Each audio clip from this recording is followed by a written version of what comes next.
Good evening and welcome to the RK Roundup. My name is Shashank RK, coming at you live from the heart of Brooklyn, New York, USA. It's going to be a cool show tonight, unfortunately. We've got a couple of really hot topics and a couple of old ones, and I want to kind of consolidate them together and talk about some bigger stuff. So we're going to start with a foreign policy power hour, and that's going to be up near the top of the show. I want to start with a little bit of presidential news. It actually just came through the pipeline today that Judge Judy endorsed none other than Michael Bloomberg for president in 2020. I think this is going to be absolutely massive for Bloomberg's campaign. Definitely going to explode him at least up to, I would say, probably third or second place. He's definitely going to overtake either Bernie or Elizabeth Warren, and he's really going to be competing for that top spot. And I think that with Judge Judy probably going to be donating to his campaign, and that's really going to cross him over the threshold to get him into the debates. So really expect to see a lot more of Michael Bloomberg over the next 3 or 4 months on television, only through ads, because you won't be seeing him anywhere else. In all seriousness, though, obviously this is not going to change much. Bloomberg isn't really going for the nomination. He is, however, setting up probably for a third-party run if Bernie wins. I don't think that he will go through with it. I think that there's definitely a lot of vanity and legacy obsession sitting beneath people who have created pretty big businesses, and they've achieved some stuff.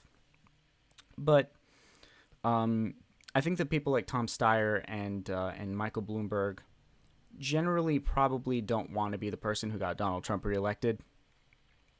And I think that it's one thing to not want a Sanders presidency, but even if they believe that Sanders is as bad as they think he is, if he doesn't win, Sanders' presidential run at best, for them, at best is going to be forgotten. At worst, it's going to come across as, the presidency that could have been, and kind of a lost hope that we all long for. And so the best thing that can come out of a Bloomberg third-party bid basically getting Donald Trump reelected is that nobody's going to remember Sanders, but they'll remember Bloomberg as the person who basically got Trump to win. And that's not going to be a good look. And then the worst case scenario, of course, is that history kind of does actually remember Bernie Sanders. And hopefully that's because a progressive movement spawns out of him. Of course, hopefully he wins the presidency, and none of this really matters. But in the situation where Bloomberg runs in third party and Donald Trump wins because of it, I think it's going to be really, really bad for his legacy. And I think that's going to stop him from running third party, but I think he's setting up for the option. So it's going to be interesting to see what happens there. I think the other thing that his that his position in the primary right now is performing is that the main objective of Bernie Sanders, and to some extent Elizabeth Warren, is to get people who have been disillusioned with politics, but who have the most materially to gain from a progressive platform, to get those people back in the process. And the main way to do that is to have a very clear message to the primaries. And Joe Biden, to his credit, is also running a messaging-based primary. He says, I want to talk about these issues. I want to talk about why I'm the best person to beat Trump. He's wrong on the issues and on his credentials to beat Trump, in my opinion. I think that he's trying a lot of aspects of the formula that completely failed in 2016, and he's a terrible, terrible candidate on the merits of what he has accomplished, and I think he greatly overestimates his value to history, because he believes that having been a part of accomplishing bad things, just because you mitigated the damage slightly, even though you contributed to a culture where bad things could be continued to be passed, like his hijacking of the fiscal cliff from Harry Reid back in the 2010s is a perfect example of that, is that Biden's a deal maker, and that there are times where he has lessened harm, but there are times where he has enhanced it by basically standing in the way of the people who are trying to obstruct it altogether. And but at least Biden is running that message-based campaign, and it's clear, and it's a debate that can be had. And if you have that debate on TV, and that's the main debate being had, that's where people like Bernie Sanders are able to get their message across to people who are kind of sick of the circus. What Bloomberg and Deval Patrick and Tom Steyer are doing is they're expanding the circus. They're basically saying, we're going to fill this field with as many candidates as possible and make this primary look like as big of a joke as we can. And what that does is it gets ordinary people who are disillusioned with politics that progressives are trying to bring back into the fold, those people are going to clock out. And that's really, really, really bad for our ability to get the message out. And I think that's the most of what Bloomberg is accomplishing in the short term. I really hope, obviously, I hope he doesn't run third party if Bernie Sanders wins the nomination. But, if he does, we are running a mobilization-based campaign. And I think that he is trying to win a portion of the electorate that has grounded themselves in the idea that a third-party vote is a wasted vote. And I think that you're going to have a lot of trouble getting the center to vote for someone outside of the two parties. I think that it's possible to get like libertarians or hard leftists, maybe like, the Marxist-Leninist left or the far right. These are people who might vote third party if they're not satisfied. You probably could have gotten alt-righters to vote for Trump over Mitt Romney. If Romney was the nominee and Trump had run third party, you could probably get alt-righters to vote for Trump, or maybe Trump at that time, or maybe like let's say David Duke. If he had run third party, he probably would have gotten the alt-right vote. But you're going to have a hard time getting like centrist Democrats who are very, very used to pragmatic voting. In fact, a lot of these people are neoliberals who say that they have progressive values, and they've spent their whole lives basically saying you've got to choose the lesser of two evils. I was one of them. I voted for Hillary Clinton in the 2016 primary, already gearing up for saying, lesser of two evils, completely writing off the possibility that Bernie Sanders could actually win the nomination. And if a lot more people like me had voted for Bernie Sanders, a different outcome would have been had. But that's how rooted we are in this idea that like we have to go with the establishment, that we have to go with the party. And once Bernie Sanders leads the Democratic Party, you're going to have a hard time getting those people's votes. They're going to come out to beat Trump, or they're going to come out and vote for Trump, right? They're going to come out to beat Bernie or beat Trump. There's not really a middle ground. Everyone is going to have somebody in this election that they want to destroy. It's going to be a lot like last election like that if Bernie Sanders wins, in that Sanders definitely is a polarizing figure. Nobody is going to say, I don't want either. It's going to be unlikely that anyone in the center says, I don't want either of these guys. Well, they will say, I don't want either of these guys, but they're going to know one of these guys is the bigger threat. And hopefully most of those people will say that Trump is the bigger threat, because obviously he is. So now we're going to start with the Foreign Policy Power Hour. It's been a crazy week. We found out that Qasem Soleimani, who was a very high up, some say second most powerful person in Iran, was murdered, was assassinated at the order of President Trump. And, everyone's kind of in an uproar, especially on the left. A lot of people are angry. Congress is mad at not having been notified. Admonishments from everyone, and Iran obviously pulled out of the nuclear deal and is threatening retaliation. And so I think pretty much all of LeftTube has addressed this in some form or fashion. And I'll just kind of copy paste what they've said real quick, which, there's a lot of problems here. Starting off with, now do you believe that Trump is not better than Hillary on foreign policy? Like, this was exactly the kind of fear that drove anti-imperialist left-leaning people and centrists and libertarians to vote for Trump over Hillary Clinton. Despite the fact that Trump literally said we should kill the families of terrorists. He said that while saying we should get out of wars. But finally, like, I hope that finally people start to realize, no, Trump is not better than establishment Democrats. He's not better than war hawks. He's not an ideological war hawk, but he listens to the whims of everyone around him, and everyone around him is largely Republicans, most of whom like war, honestly, to be sure. And Trump obviously hates Muslims. This is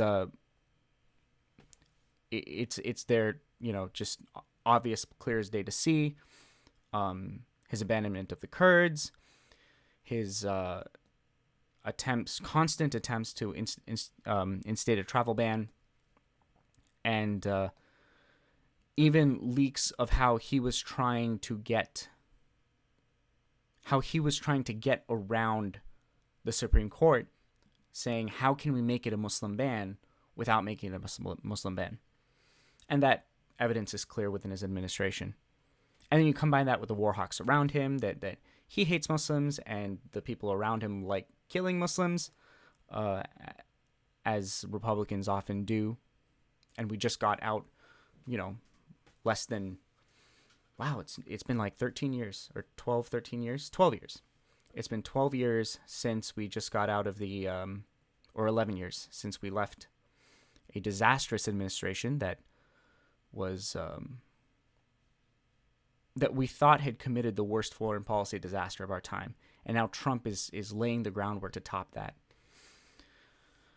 So we'll go through a couple problems and why killing Soleimani was bad. You're going to hear a lot in the media about how, he killed American soldiers and how he was, blood-soaked tyrant, to quote somebody I wish had been a little more firm on denouncing the killing of Soleimani, Elizabeth Warren. But the problems with killing him are, morally hypocritical, totally unpragmatic, and it's important to understand how Iran works and what our process was in trying to negotiate with them. So the Iran nuclear deal was one of the great victories of Obama's presidency. Probably the greatest one since the since Affordable Care Act was passed. Or rather, the Healthcare Protections and Privacy Act, as the final form was known.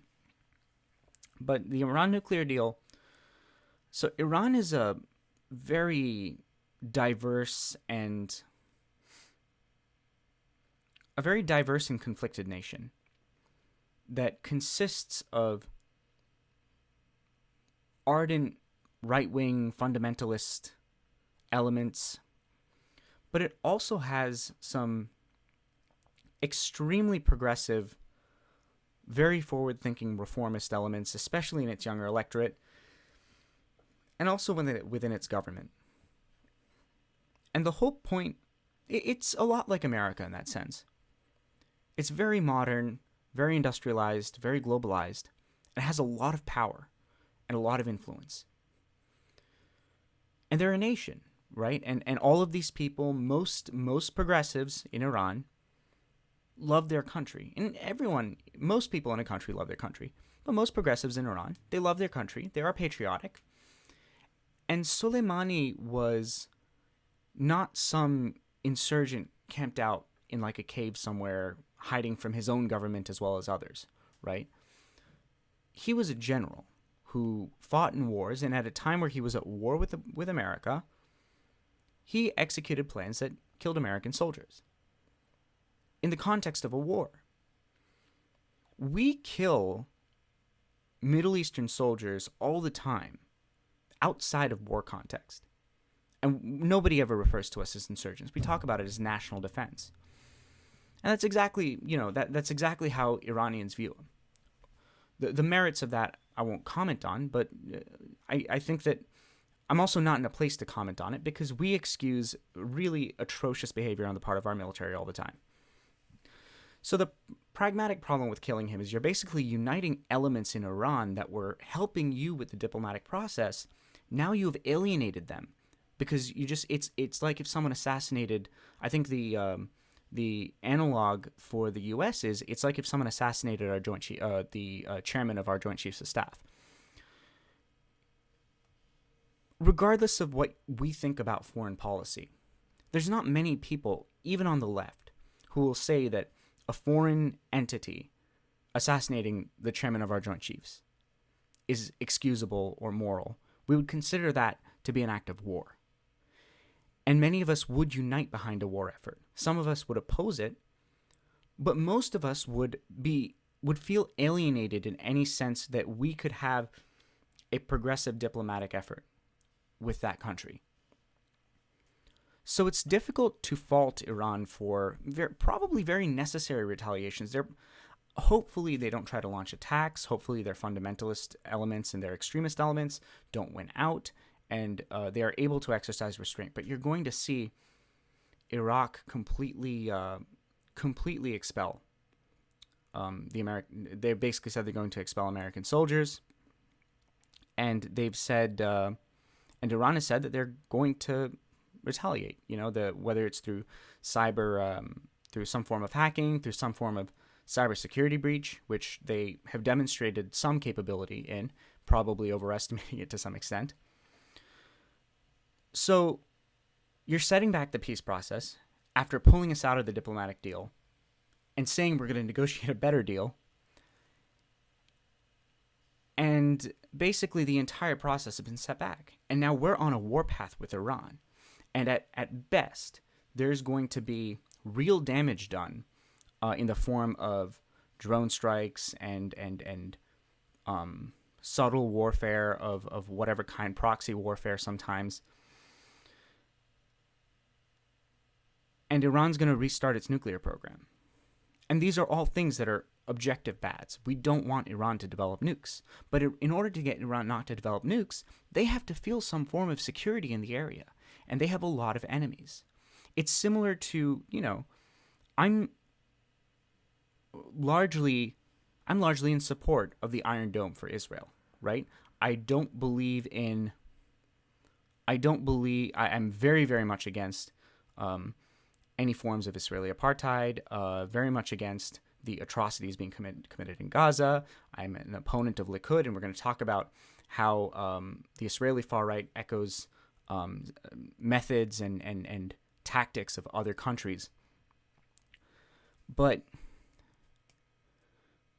still, I do support, there's a nation of people who are under attack by other elements, and a defense system that allows them to feel somewhat secure that they're not going to be killed by rockets being fired in. That's probably a good thing. Similarly, Iran needs to have some form of diplomatic security that it can be sure that it's not going to be attacked by hostile elements in the region. So taking away that deal, it's basically saying we're taking away your protection. And then assassinating one of their military commanders is basically saying we're not committed to the peace process. We treat you as a hostile element, and now we give all of our allies tacit authorization to take action against you as well. So Iran's going to start up their nuclear program again because they need what they believe to be a deterrent. So there's absolutely no pragmatic edge. It's going to be disastrous. If it comes to war, it's going to be, without a doubt, the worst war of my time. It's going to be a foreign policy disaster that surpasses Iraq because Iran is a much more developed, much more sophisticated, and much more technologically innovated military power. And it's just really, really bad. The second thing I want to talk about regarding Iran was the response from the American center left and the center, which was basically saying, killing Soleimani was wrong. That's not what they said. That's what I'm saying. Killing Soleimani was wrong. We are engaged in a peace process with this country, and we committed an act of war. That is messed up. It's basically shaking a person's hand and then, stabbing his leg. You don't do that. But the reaction from even self-proclaimed progressives like Elizabeth Warren, and I'm going to put a little aside by saying my only real ideological disagreement with Elizabeth Warren, and it's a big one, is that she does not seem to care about foreign policy. And that flaw comes out in droves when we are thrown into a crisis like this, because it shows how important a doctrine of global solidarity is. We're faced with an administration that is committed to undermining alliances and peace processes that are very, very, very important for the world. And he comes on the heels of government elements that cared about peace processes, but not so much about the welfare of the global, of kind of the stateless global society, but rather simply what was best for America and what was best for America's allies. And that made it really easy for him to come in and basically give his isolationist rhetoric, and then follow it up with kind of this hyper nationalistic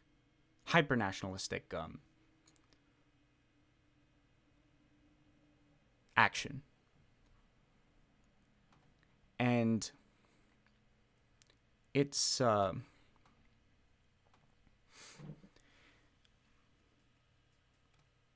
so it is very important that we really recenter moralistically, that we recenter our views on foreign policy to value life and value justice, not just within our own borders. And to hold America to the same ethical standards that we seem to hold other countries when it benefits us, and we don't hold other countries when it doesn't. So when Elizabeth Warren tweets out, Soleimani was a blood-soaked tyrant or warmonger, whatever the hell she said, as somebody who is trying to pursue a coalition that is able to secondarily support Elizabeth Warren, I am extremely depressed. As in, my support of Elizabeth Warren is extremely depressed by tepid statements where she enables the hypocritical rhetoric that we use to justify America's actions. Soleimani was not a blood-soaked tyrant any more than every president in modern American history has been a blood-soaked tyrant. In fact, far less so, because mostly all he did was attack a country with which he was at war.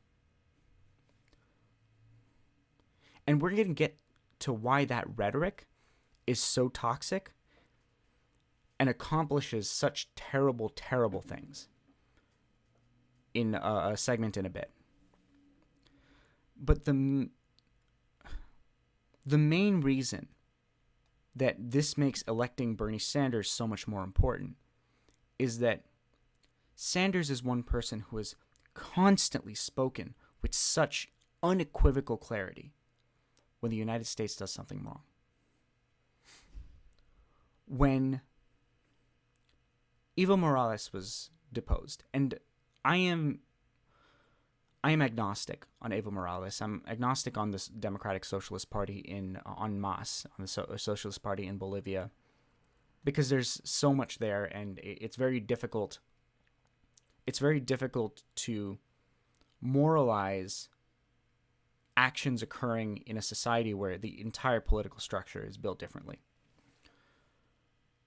And that seemed like exactly what Bernie was saying. Bernie did not express support for Evo Morales. I don't remember him saying it was a coup, though he may have. It was a coup. Whether it was a defensible coup or not, that's something that can be debated. But what he said was, it is time for the U.S. to stop facilitating the overthrowing of left-leaning experiments in South America and replacing them with military dictatorships. And yes, there was a bit of an implication that that's what we did in Bolivia, though there's no evidence to suggest it. Though I'm not sure that's what he was meaning to get at. What he was meaning to get at is, I am not going to partake in a culture of expressing support for the deposing of Evo Morales that enables the U.S., that basically gives the U.S. any kind of moral basis to go about assisting further coups. And the other thing that he seemed to not do was, I'm not going to say that left authoritarianism is good, if only because the optics are terrible. And from a moral perspective, no, I'm not a fan of left authoritarianism either. Of course, this is a wholly different country in which very, very different conditions. When you are a left-leaning president in a country without a system of real checks and balances in which every single political power is united against you, or not united, but at least somewhat coalesced against you, it's a very different situation. So I am intentionally non-judgmental and intentionally, I guess ambiguity is the wrong word, because I genuinely don't know how to have a moral conviction on that issue, because it's happening in such a different context and in such a different realpolitik. And Bernie did the same, had similar, but he spoke what he said with clarity. And he had the same kind of clarity when it came to BJP revoking the autonomy of Kashmir and going in. He said, I unequivocally condemn India's actions. And he didn't express any kind of, the Pandits were expelled from Kashmir in 1990. Well, this happened. Well, that happened. Pakistan has a history of this and that. And yes, Pakistan has a terrible history, has a military-industrial complex that has constantly waged war with India through their death by 1,000 cuts, consistently funded terrorism against Indians, and those are things that have to be reckoned with. But that's for a later date. Right now, the atrocity being committed is by India against Kashmir. And that's exactly what he addressed.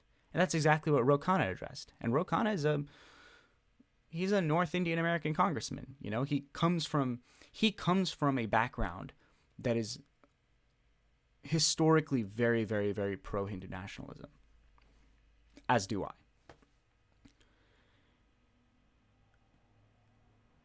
And that kind of clarity and rhetoric is something we have not seen in foreign policy for a long time, at least from the left.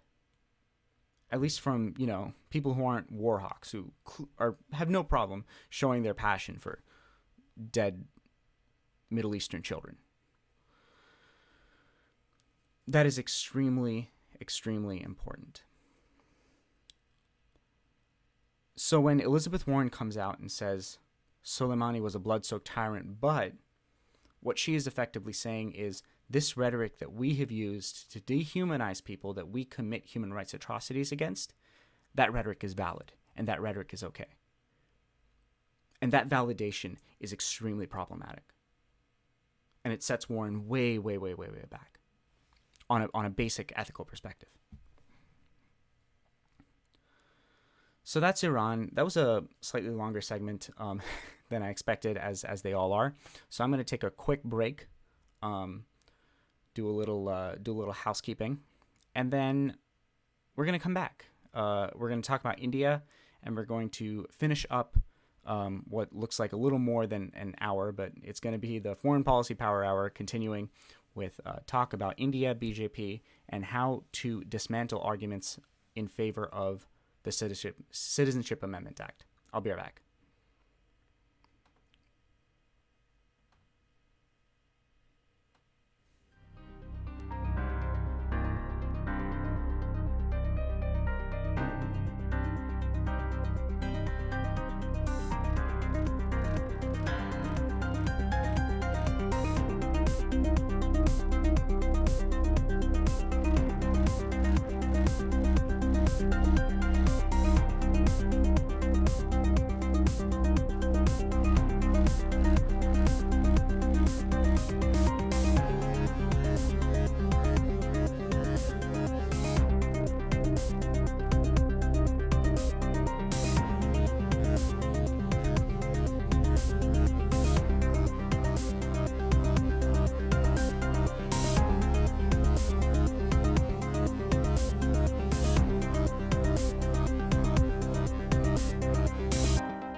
And we're back.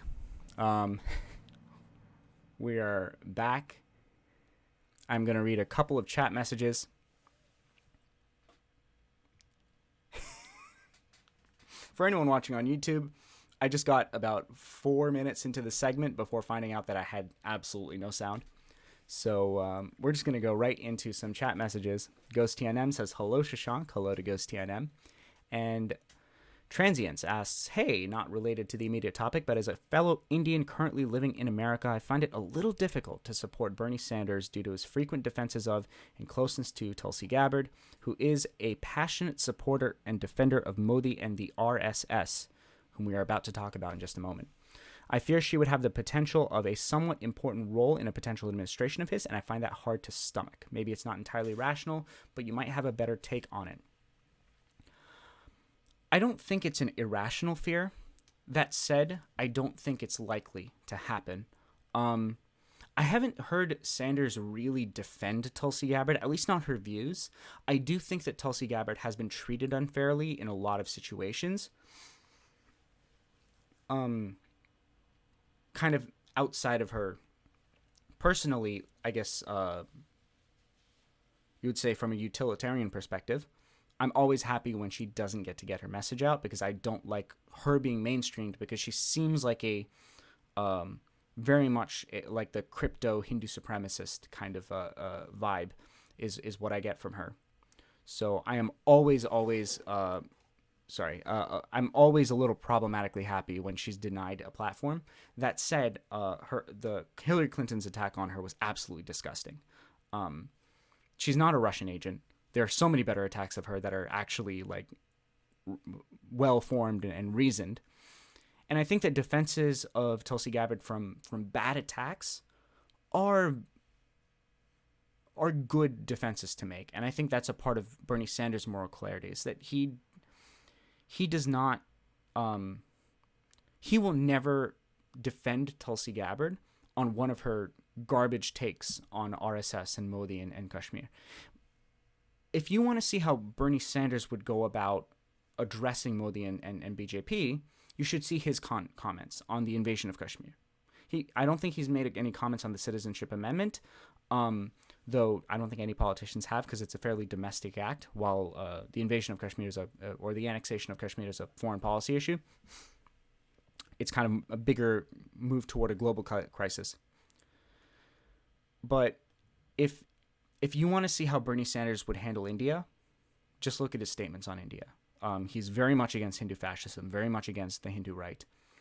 And his defenses of Gabbard are largely procedural, in that in terms of the media's propensity for silencing left mavericks, right? And Tulsi Gabbard, at least in terms of optics, is a left maverick. She entered in endorsing Medicare for All, which she waffled on.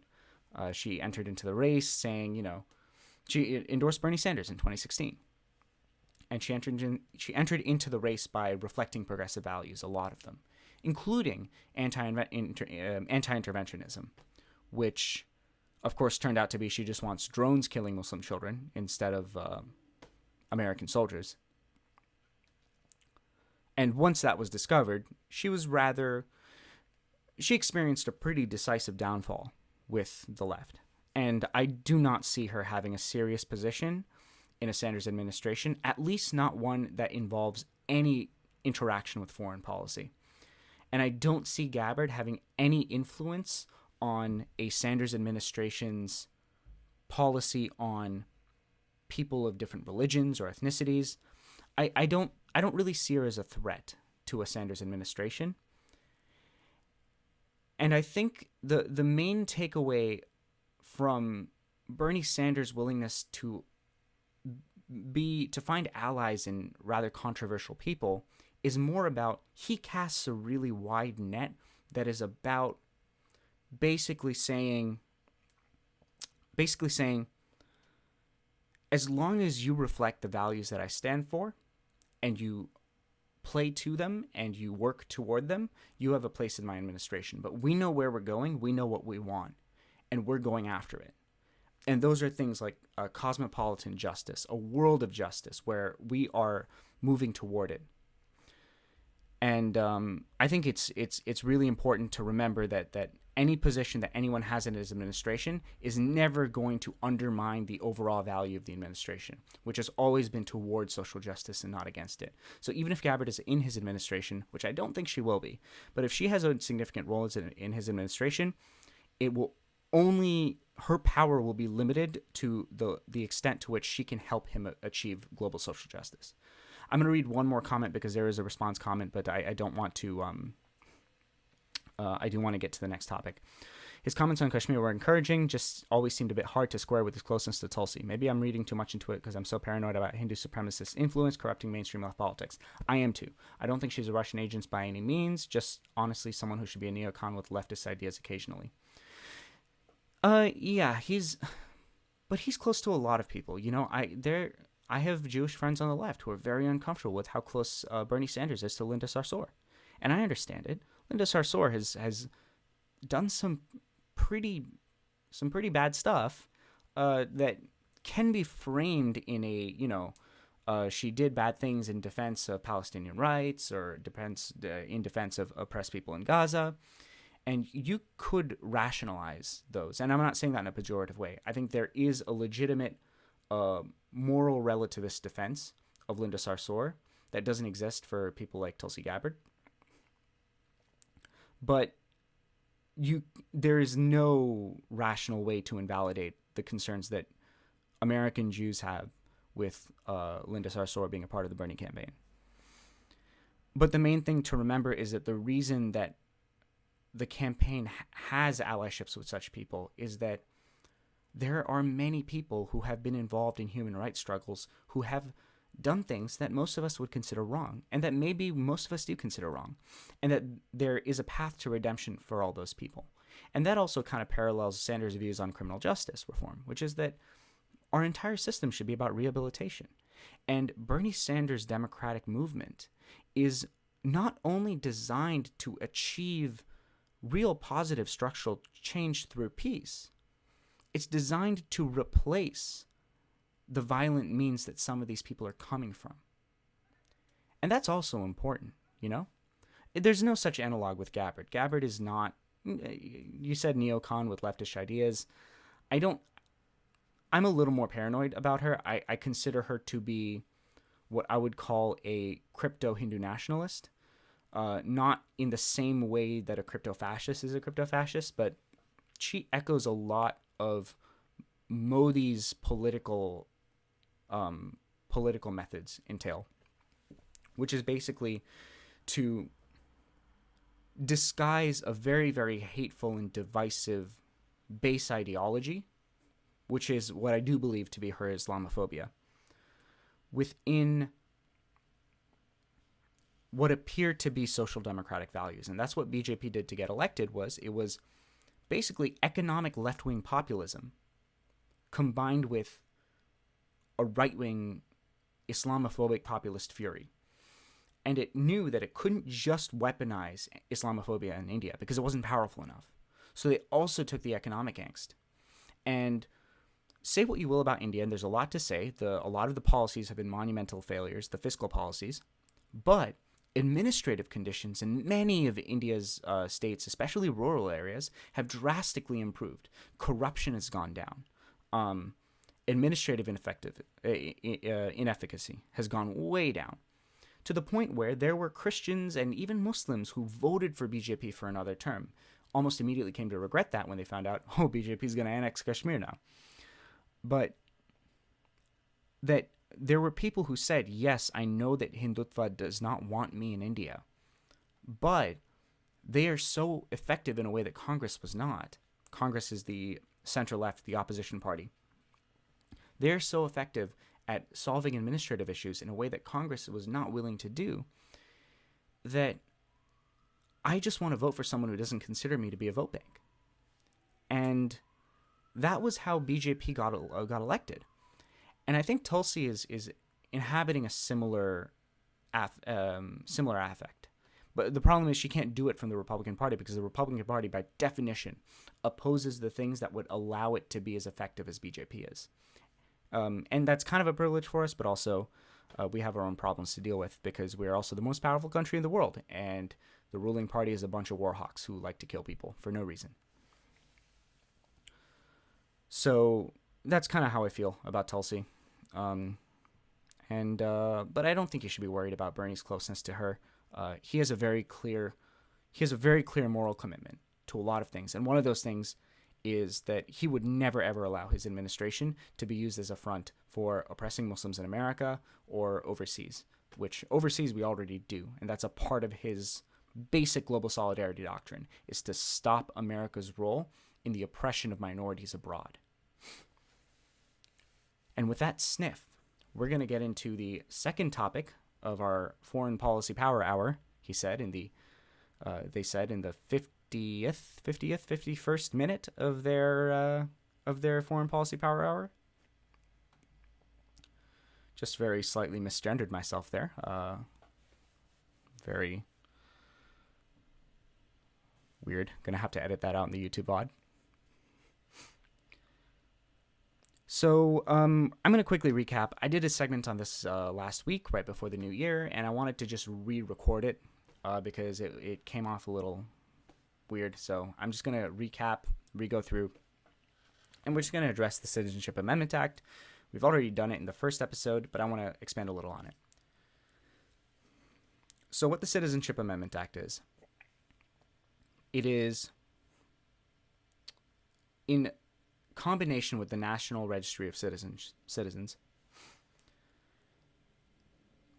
It is a pair of laws that basically says everyone who is a citizen or who has lived here, or everyone who lives here now needs to re-register as, a citizen or a resident or a legal resident.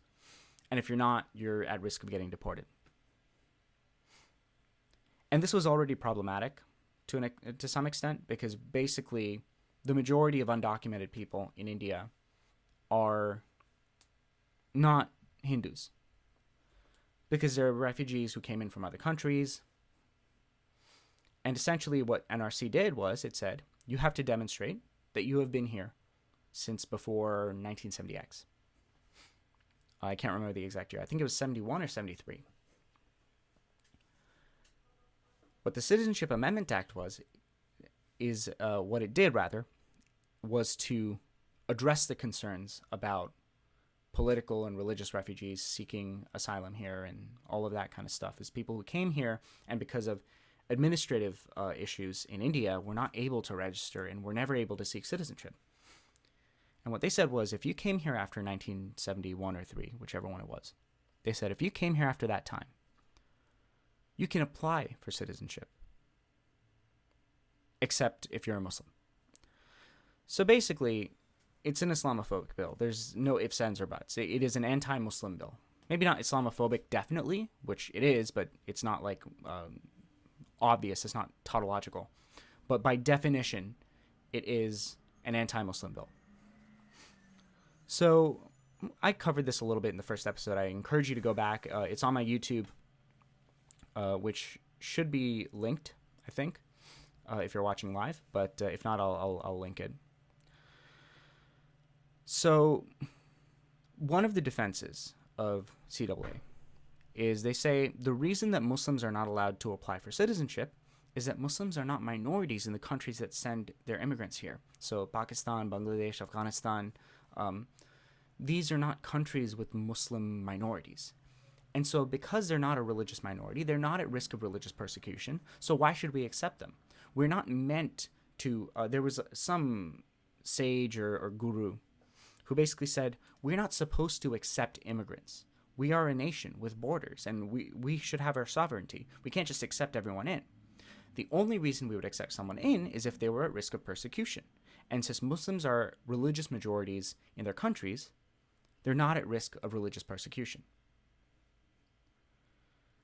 And that is the most compelling argument. That I have heard in favor of CAA. Which, to be fair, is kind of like saying that's the best smelling turd I've ever seen. The problem with this argument is that it very expertly but very dishonestly conflates religious persecution with all forms of persecution. Religious persecution is not the only form of persecution. And a huge portion of persecution on the basis of social identity happens within a religious tribe. And that is so important. If somebody from a Muslim family in Pakistan was facing persecution for being, say, a woman, or being gay, or being transgender, all of which are very much known represented populations and also very much persecuted in the South Asian subcontinent. If one of those people fled their family because they were afraid of getting killed, they were afraid of being, castrated or there's mutilated or anything, any number of things. If they came from a Muslim family, I'm not saying Muslim families are the only ones that perpetrate this. I come from a culture of forced arranged marriage where an old guy looks at the stars and determines when the man and wife are going to consummate their marriage. There's a lot of persecution in every religion. But if you were coming from a Muslim family facing persecution, which, by the way, Hindus and Americans love to moralize against and grandstand against when they're trying to talk about how bad Muslims are. But then when it actually comes to protecting people from persecution from Muslim families, they say, no, not in my backyard. Of course, they don't want you to know that. They want you to think that their argument is tight, but there's a massive hole in it, is that they're conflating religious persecution with all persecution. And if people from Muslim families try to seek solace from oppressive families, they're shit out of luck. So this is a bad argument, and it's important. That is the main point. So anytime someone says, oh, Muslims are a majority in their country, yes, only by religion. But why are they coming here? They're not. Most of them are coming here because they're being treated like garbage by their communities. And it doesn't have to be because they're Muslim. It could be because they're a woman. Could be because they're gay. Could just be because any number of things. Could be because they're a gamer. You know, gamers are the real oppressed people. Probably not because they're gamers. So yeah, anytime a dishonest argument about CWA being about Muslim majority, bring that up. Just say, why is religious persecution the only persecution you can think of? Immediately you can shut it down. Of course, what Hindutva does is they move on to the next topic, but you just got to keep knocking down bad arguments because that's how they win over the center. That's how they win over the center right. And if you keep knocking down those arguments, they're not going to get that snowball going. And that's very, very, very important. And that goes alongside absolute, ardent, unequivocal support for the democratic demonstrations happening in universities all over the country that are being violently oppressed by the police. And the importance of these demonstrations is, A, they show that India does not support CAA, that India is a secular country. But B, it also exposes the Hindu fascist police state for what it is. It is anti-democratic, it is anti-secular, and it will use the military to beat, kidnap, and kill its own people in order to protect itself from dissent.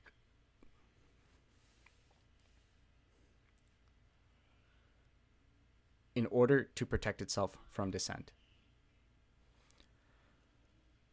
So we're going to be right back with the last portion of the Foreign Policy Power Hour.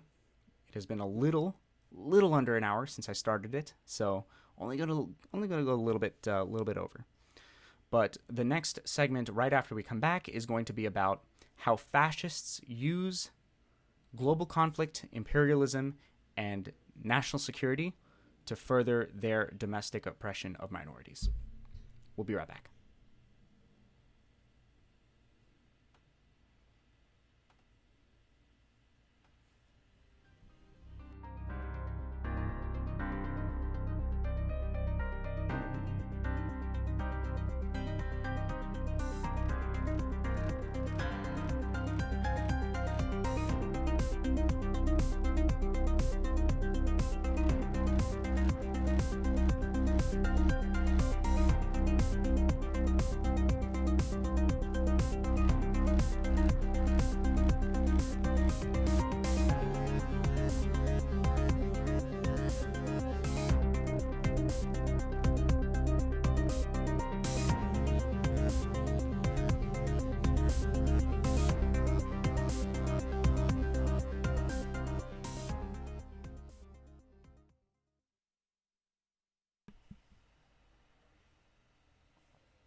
And we're back.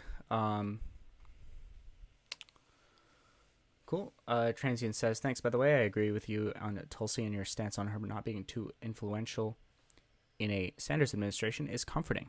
I appreciate that. I appreciate you asking the question. Always happy for the dialogue. And yeah, so this next segment is a little presentation. Probably having a little too much fun with it because I made a whole PowerPoint, but it's a very serious topic. So, after Trump ordered the assassination of Soleimani, of Qasem Soleimani, and Iran threatened retaliation, almost precipitously, there are already reports of illegal detention of Iranian Americans and Iranians in America.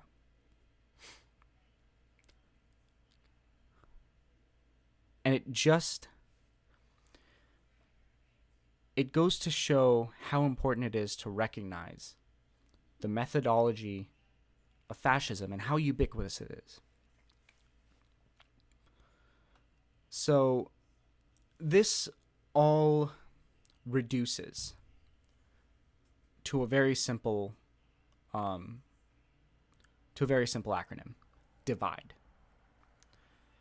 which I didn't realize until I finished actually making this is a 6-step process. How foreign policy is used by fascists as a tool to further domestic fascism. And the acronym is divide. It's a 6-step process. So basically,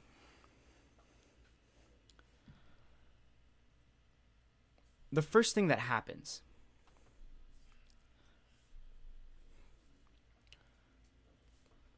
I'm sorry. I'm gonna restart that for YouTube. You're seeing how the sausage is made. It's not a good look. Yikes. Not a good look, hun. I just finished watching ContraPoint's newest video. It's a complete heartbreaker, and I recommend it, highly recommend it. It's on cancel culture. Very, very important. But, so yeah. So we're going to talk about how foreign policy is used by fascists in order to affect an agenda of oppressing certain minorities at home. And it's a 6-step process described by the acronym DIVIDE. And I promise I did not go into this with the intention of calling it divide, but I got to like the 5th step and it said DIVID, and I was like, oh, well, I might as well round it out. So basically, right now, Trump is on a warpath with Iran for multiple reasons. The main reason is probably to try and get elected, and this is shown in his old projecting tweets, where he definitely suggested that Obama was going to start a war with Iran to get reelected, and now he's doing it, and it goes to show that he probably thought it was an effective political tool. And but one of the other things that Trump is doing is something that a lot of other fascists do, which is to use foreign policy to create a pretext to effect an ethnic cleansing. And it starts with these steps. The first one is you decide on a target. So you take a group of people that you don't want in your country, and you identify them, and that is the group that you're going to be targeting right now. The example here, Muslims in America. Very often it is Muslims. And the second step is you identify an enemy from that group. Any rival faction that you can basically turn into your enemy. Whether it's someone you're experiencing a tense diplomatic process with, or somebody you've been engaged in a religious conflict with for generations, or someone that you have had multiple wars with and have continuously taken their land and continue to settle on their land. In this case, it's Iran. The third step is you vilify them. You have to treat them as an existential threat. And that's exactly what Trump has continued to do. That is exactly what Republican war hawks have always done. They say Iran is a terrorist nation. They're a terrorist state. They want to destroy Israel, wipe them off the map. Obviously, there are elements within Iran that are extremely radical, extremely fundamentalist, that want Iran, that do want to wipe Israel off the map.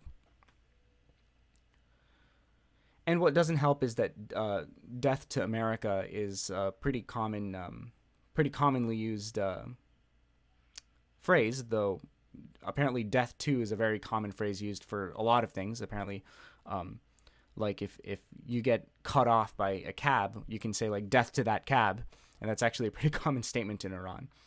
That's what I've heard, at least. So the translation also facilitates that. But so this is the third step, is we vilify Iran as an existential threat to us and our allies. So once you've done that, you can basically say they're a threat to national security, and you initiate a conflict. You commit an act of war. And that's what Trump did by killing Soleimani. He literally assassinated one of their top generals. And basically, what you've said is Soleimani was a terrorist who murdered Americans, and he was a threat to our national security. He was going to kill more. And then what you do is, any retaliation you can say is an act of war or terror. And this is so hypocritical. When we perform military assassinations or military actions outside of war, we treat it as national security. But when anyone does it to us or our allies, we will say it is terrorism. And it's entirely, our definition of terrorism is based entirely around what works for our global foreign policy interests and our global interests in general. So if Iran does anything to American soldiers, attacks anyone, immediately we say Iran is attacking America. Even if Iran hacks us, it'll be Iran is attacking America. And then once you have done that, that is when you can start escalating and affect what you would call security measures. But what they truly are slow escalations toward ethnic cleansing. And the problem with how we view the concept of ethnic cleansing is we look at the most extreme examples. We look at the Holocaust, and we look at the atrocities in Bosnia, in Eastern Europe in the 90s. But ethnic cleansing is not necessarily just an immediate genocide. And in fact, the precursors to the Holocaust were not flat-out genocide. Most of the Holocaust was not systematic murder. Of course, the most extreme portion of it was, where 10 million people were killed, where 6 million Jews were exterminated. But the exterminations didn't start until the 40s. But the systemic and constant deprivation of minority rights, you put them on watch lists because they're a threat. That's what is currently happening to Iranian Americans. That's what has been happening. Trump trying to create a Muslim registry. They start losing privacy because they're on watch lists. They're being monitored by the FBI. And now the police state, which has been used against all Americans, is now specifically being used to surgically target Muslims. You try to institute a travel ban. Now, that was defeated by the Supreme Court back then. But if you cite national security in the case of a wartime effort, suddenly, you're gonna get a lot more leeway, because there are implicit emergency powers afforded to a president during wartime that allow them to do things that could be considered complete atrocities by any judiciary in peace. This is exactly what happened when FDR enacted the mass internment of Japanese Americans. One of the truly terrible, probably not, but like, it was terrible, and it was one of the true travesties, the moral travesties of the 20th century. Of course, there were other moral travesties that were understated, but it's the one that America truly reckoned with, or came close to reckoning with. America's not very good at truth and reconciliation, but this was the one that we really talked about and understood of all of the horrible things we've done to people who don't look white. So you've got the travel ban, and then you start detaining people, and that's what's happening at the southern border. Of course, that's not a part of this particular methodology, but they were able to skip straight to the sixth step because they were able to vilify people crossing the border immediately. But here what they have done is they have escalated to the pretext to detain Muslim Americans for no reason other than the direction in which they pray, because they have managed to associate Iran with anyone of Persian descent coming here. And you have detainment, and you have internment camps. Internment camps, by the way, are a form of concentration camps.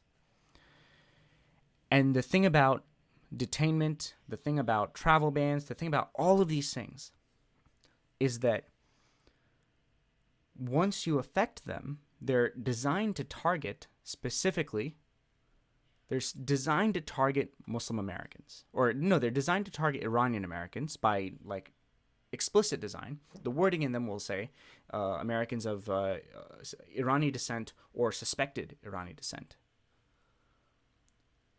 And you will target them by national origin.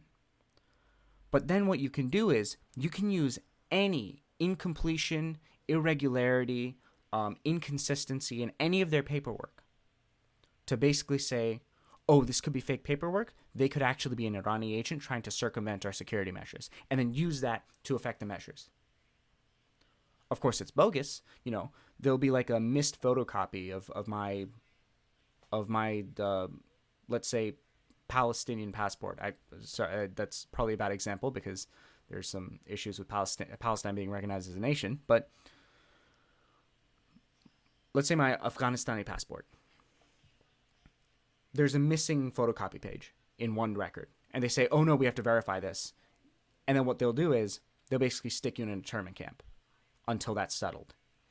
And the whole point is they're not trying to settle the irregularity. They're looking for the irregularity so they can use it as a pretext to add you to the net. Because they're not just targeting people of that national origin. They're not just targeting Iranian Americans. It's just those are the only people that they can legally go after. And so they're going to widen the net to include anyone that they can. And like, so this is being used, of course, by America, but we also see it used by BJP in Kashmir in the Northeast, and that's exactly what they're doing. They're annexing Kashmir in order to provoke Muslim insurgent violence. And what that does is it gives the Indian army a pretext to retaliate and start kicking Muslims out of different regions of Kashmir on suspicions of supporting terrorists. Because if you support any form of Kashmiri independence, you would be considered somebody who's supporting Pakistani sponsored terrorism. And that's exactly what BJP is doing. Not only that, but with Muslim insurgent groups now attacking Indian military elements, which is only to be expected when you go into a region and deprive them of their rights, they can start saying, see, India is under attack. We need to start worrying about Muslim immigrants. And that's one of the pretexts to start kicking Muslims out of the Indian Northeast.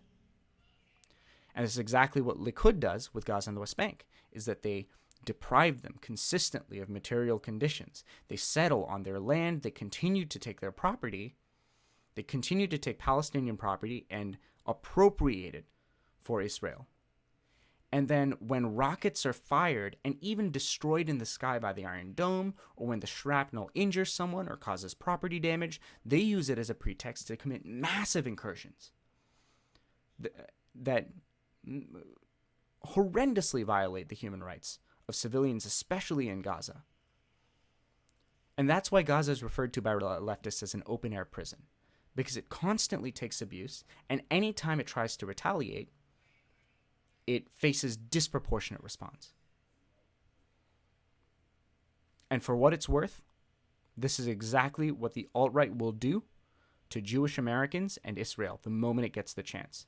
And I can almost guarantee that with Israel's actions in the Middle East, once the alt-right gets the opportunity, it is going to scapegoat Israel for every anti-Muslim foreign policy action in the world that has happened.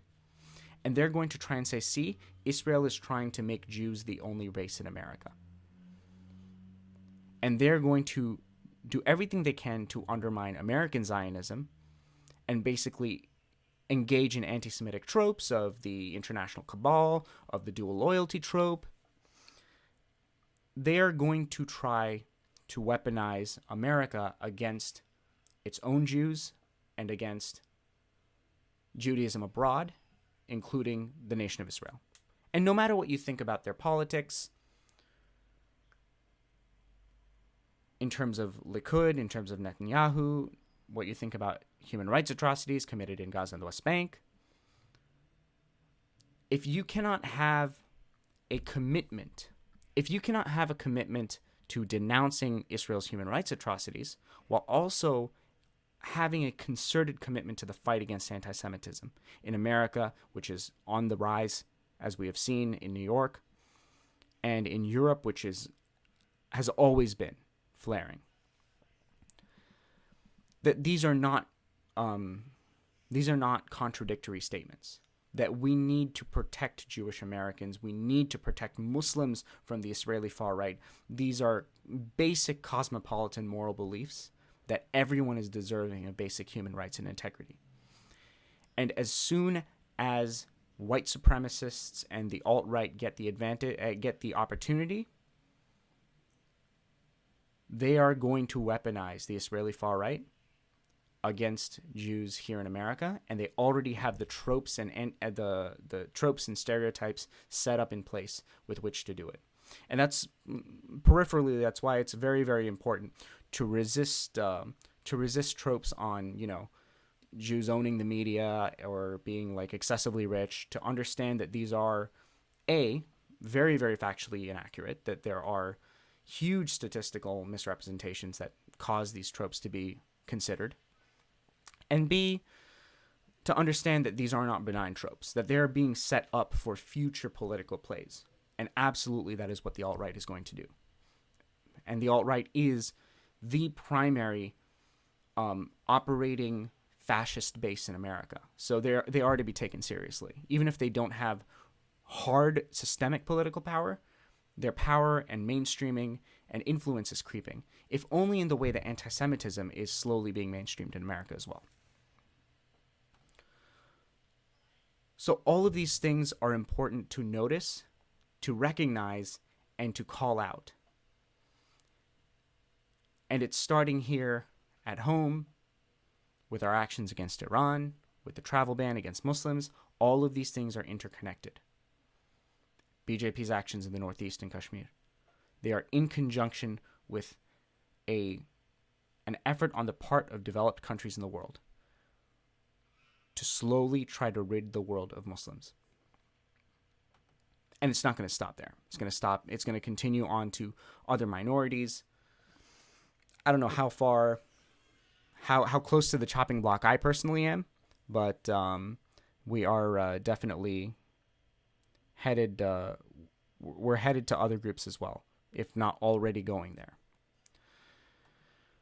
So that's, so that ends the Foreign Policy Power Hour. I guess I'll finish with an end note of saying these are real actions being taken with real consequences. And they're leading toward other actions that are going to target other people. That this is a part of a far-right agenda to affect religious, ethnic fascism. They may have different end goals. The Hindu fascists have a different end goal than American fascists. But also, once we have our separate ethno-states, it's not going to matter. It might matter later on when, both fascistic elements don't have anyone to oppress and the only thing they have is to go to war with each other because ultimately tribal fascism is a suicide cult, to paraphrase Ian Danskin, which, by the way, if you have not seen the alt-right playbook, I highly recommend it. It is required viewing. That is a quote from the second endnote on white fascism. but I suggest you watch the entire series. It'll only take a couple of hours, but it is a very, very, very informative and extremely well researched opinion essay. Highly, highly important to watch. So that was that. We're going to take a quick break. I'm not sure what's next. I think we're going to do a little fun stuff. A little bit of hijinks going on after a very, very serious first hour or so. And yeah, so starting off, we're going to address the drama that is gripping LeftTube, which is the Sam Seder vegan drama. Stay tuned.